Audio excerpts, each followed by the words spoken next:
How to log into Alibaba.com. Hi everyone and welcome back to our channel.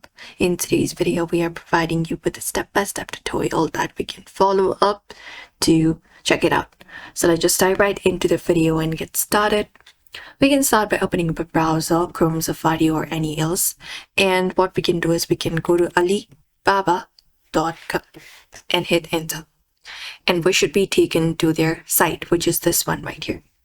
Now, if we want to log in, all we gotta do is from this following interface, look out for the top right corner, the sign in option, and click on it. And that should lead us to another page right here. And here we'll be finding different options. Usually, if you want to do it manually, what we need to do is first of all enter our email address like this and click on continue. After that, we just need to enter up a verification code or password and we can click on sign in. First of all, we can complete up this captcha as well and enter up your password. So go ahead and enter it up here and click on continue and confirm it up.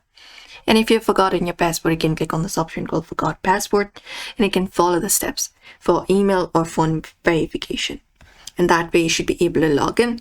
Otherwise, we have Google, Facebook and LinkedIn option also. You can use this other login options if you have not used the email address to create your account. And that is it. Usually this is the method you can follow up if you want to create up your account or log in into your Alibaba.com account. So we hope this video was helpful. Give this video a like and subscribe for more.